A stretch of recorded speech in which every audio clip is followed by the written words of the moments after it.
نماز پڑھنے والے اگر نماز کی روح سے آشنا ہو جائیں کہ یہ محض اوپر نیچے ہونے کی مشق نہیں ہے، بلکہ یہ اللہ کے حضور اپنی نیازمندی کا اظہار ہے، اپنے عجز کا اظہار ہے، تو پھر نماز ان کو وہ مقام دیتی ہے اور وہ شعور بخشتی ہے کہ جو بے نمازی کے نصیب میں کہاں۔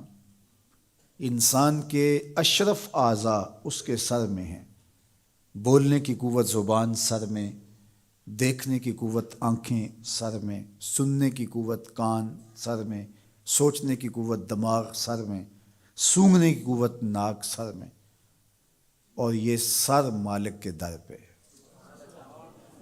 اور زبان سے بندہ کیا کہہ رہا ہے؟ سبحان ربی الاعلی، مالک تو سب سے اعلیٰ ہے۔ اور اپنا رویہ اور عمل کیا ہے کہ اپنی ناک بھی خاک پہ رکھی ہے، پیشانی بھی خاک پہ رکھی ہے، اور باقی اعضاء بھی خاک پہ ہیں۔ تو گویا عملاً یہ بتا رہا ہے مالک مجھ سے نیچا کوئی نہیں اور تجھ سے اونچا کوئی نہیں۔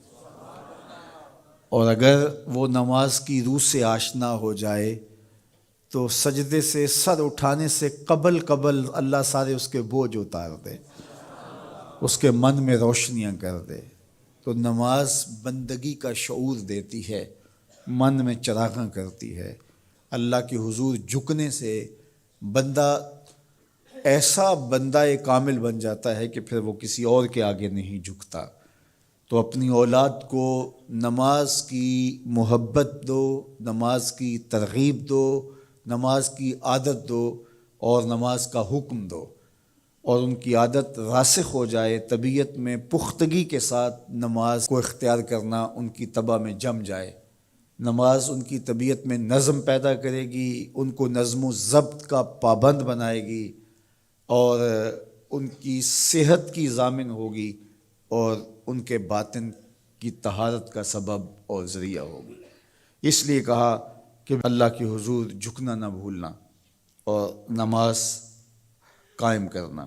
نماز کا تعلق اپنے آپ سے ہے کہ وہ اپنے آپ کو سنوارتا ہے، تقرب اللہ کے لیے اس کی اپنی عملی کوشش ہے۔ بندے اور خدا کا ایک ربط ہے نماز۔ اسی طرح یہ خیال کہ میرا مالک مجھے دیکھ رہا ہے، اس سے بھی تہذیب نفس ہوتی ہے، باطن کی تربیت ہوتی ہے۔ انسان ایک حصار میں آ جاتا ہے، ایک پہرے میں آ جاتا ہے کہ میرا اللہ مجھے دیکھ رہا ہے، اور پھر وہ قدم پھونک پھونک کے رکھتا ہے۔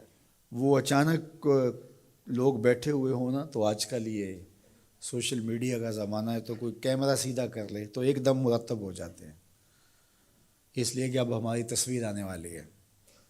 یا کوئی کسی کو کہے کہ جناب آپ لائیو جا رہے ہیں، تو وہ بالکل اپنی حرکات سکنات منظم کر لیتے ہیں، کپڑے سیدھے کرنے لگ جاتے ہیں، اس لیے کہ ہم لائیو جا رہے ہیں۔ وہ لائیو چاہے 5 آدمی دیکھ رہے ہوں، چاہے 10 آدمی دیکھ رہے ہوں، لیکن پھر بھی چونکہ ہم لائیو جا رہے ہیں تو اپنی حرکات سکنات مرتب کر لیں گے، منظم ہو جائیں گے۔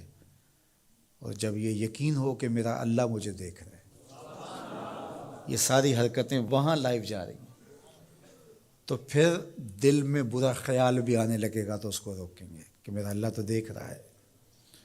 پھر بولی بھی مرتب ہو جائے گی، پھر رویے بھی مرتب ہو جائیں گے، طرز معاشرت بھی منظم ہو جائے گا، آنکھیں بھی نہیں بھٹکیں گی، خیال بھی نہیں بہکیں گے، سوچیں بھی آوارہ نہیں ہوں گی، چاہے آپ بند کمرے میں کیوں نہ ہوں، پھر بھی منظم رہیں گے، اس لیے کہ میرا اللہ مجھے دیکھ رہا ہے۔